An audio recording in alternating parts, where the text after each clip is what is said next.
Like I haven't. Like that's why I'm like, damn, I'm blessed because I mean, I've witnessed like I've seen. I had a nigga get robbed in front of me before, and I think he believes I set him up, and I did not. Okay. I really didn't. Basically, it was a guy that I met one night. I was with like one of my homegirls. Like the athletes had rented out the Dave and Buster's. And I met a guy there or whatever. And we talked for a while. It was cool.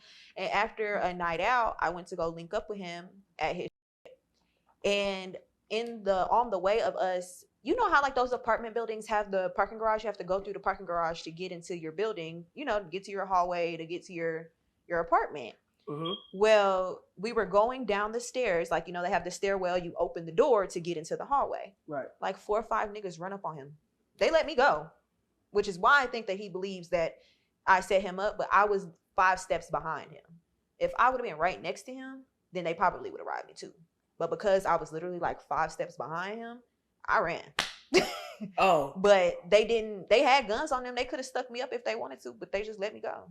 I made eye contact with them niggas. I was like, but I think they probably just respected the game, like women and children. I wasn't who they was looking for. Right, you could go ahead and tell him that you did not have him robbed. I did not have you robbed. I promise. If you're watching this, I had no idea. I just wanted to have fun with you that night. Right. No idea. And I still think about that to this day. Like, if things could have went left real fast. Like, if he had a gun, then what? Like, you know? Right. So I want to get into, before we go diving in deeper the questions, I want to get to some serious topic, right? And something happened to you, and the 4th of July is coming up, right? And something really bad happened to you, and I would like for you to be able to, so we could talk about this. It was 4th of July, right? And I looked on the internet. I think it was the next day, the July 5th, I looked on the internet, and you were in the hospital. And I was like, what the happened? Because I know you from going in the clubs and seeing you. Mm-hmm. And I want you to tell the people what happened that day. 4th of July, I was outside with my homegirls. We was in Oak Cliff. And just drinking, smoking. You know, it's 4th of July. We having a good time. We outside, getting ready to shoot fireworks. And we were basically... we were shooting fireworks, in the act of shooting fireworks, and those, I don't even know what to call them, but it's a professional grade firework, one of the large ones that go in the sky. You know, they pop off. They do multiple ones. The ones that you go and sit on the side of the curb to go see. Yes, the ones that you go and you sit on the side of the curb and you watch in the sky. Right, one of those. We were shooting them. We were holding them in our hands like this and shooting them in the sky. That is crazy. And guy next to me, he had one. He was sitting on the edge like a bed of a pickup truck. I was inside of the pickup truck. He was on the edge of the pickup truck in front of me. Mm-hmm. And he lit it and he dropped it. And I got stuck with it inside of the pickup truck. Oh. So it basically played ping pong with me. Like, think of like a gun going off and the bullets are bouncing around, basically, but it's fire. So, man, I jumped out of the truck. Luckily, the truck did not blow up. Facts, right? And a man hosed me down. My clothes were on fire.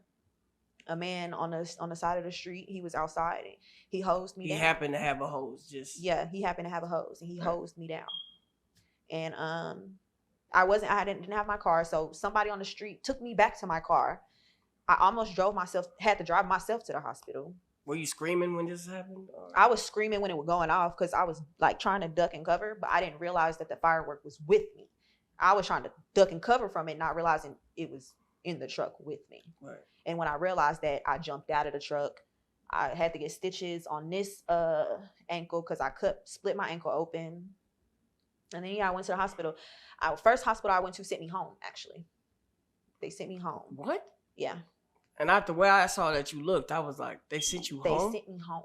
They did not. I really probably could have sued because they did not render care for me. They gave me stitches, put some ass bandages on me, gave me some hydros, and sent me home. Damn. And so I was at home by myself. I didn't have anybody to come and take care of me. I could barely walk. I didn't realize how bad it was until one of my close friends from high school, she called me. She was like, is anybody there for you? And I was like, no, like nobody's came. I was at home for a day and a half before anybody came and checked on me. And I was at home by myself. I had one homegirl who came, she just slept in the bed with me, like to make sure I was okay. But nobody else like really did nothing. So she came, her mom came, and basically came and got me. And she was like, no, you're gonna come with me. And for the first, I want to say 1 day, day and a half, she helped clean my wounds. At this point, like I still had blisters. The burns were still on me. So like, I mean, you know how burns look, they bubble up, but I have third and fourth degree burns. Right.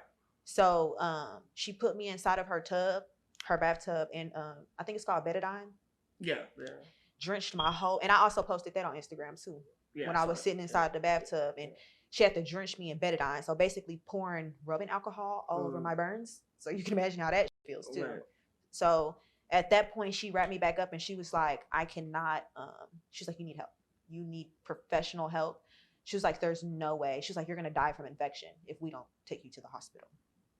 So she took me to Parkland and we had to sit in the emergency room for maybe like 6 hours before they finally admitted me. And she had to tell them like, no, we cannot wait in this emergency room. This girl needs help. Like, so then they came out, like while I was sitting in the emergency room lobby, they actually came out and looked at me and they were like, oh, you should not have been waiting here. So by this time it was late. It was like 11 midnight or so. They finally admitted me.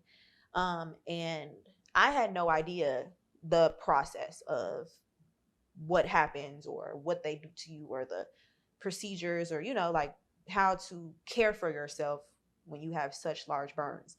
And normally they would give you some type of anesthesia or some type of sedation when they do what they call is your first wound care. That's what they call it. Right.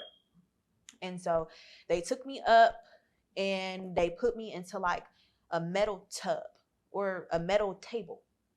Because I wouldn't even consider it a tub. It was maybe about this deep. And it had a foam pad on it. And they took off all my clothes. They washed my hair. They had like a shower head coming from the ceiling. And they literally had to wash my whole body, scrub off all of my skin, pop all of my blisters, pick and pull everything out. And she's my godmother, but she had to physically hold me down while these people scrubbed me. It took them 3 hours. My homegirl passed out just from watching them do it to me. Like she couldn't even visibly take what she saw them doing to me. My godmother said that she had nightmares about watching what they did to me. And it took them 3 hours. I screamed like bloody murder, crying out for my mother. It's like they should have put you to sleep or something. There was no anesthesia team available. No. So they gave me all the drugs that they could give me and said, baby girl, hold on. All right. I passed out twice. I didn't even know it took 3 hours because I was unconscious. Right.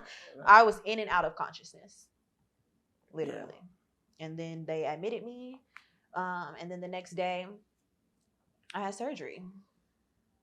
And so they took a big old piece of the back of my leg and they used it to replace my burns. I was in the hospital for about a week and a half. I ruptured both of my eardrums. So how is that affecting you to I this can't day? hear shit.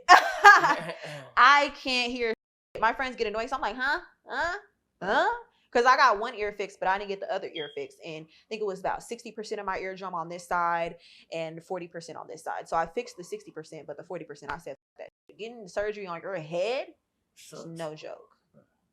It's your whole equilibrium, your balance, all that. Yeah, so you're not going back for the other surgery? I don't know. I could be at risk of like ear infections and things because there's a hole in my ear.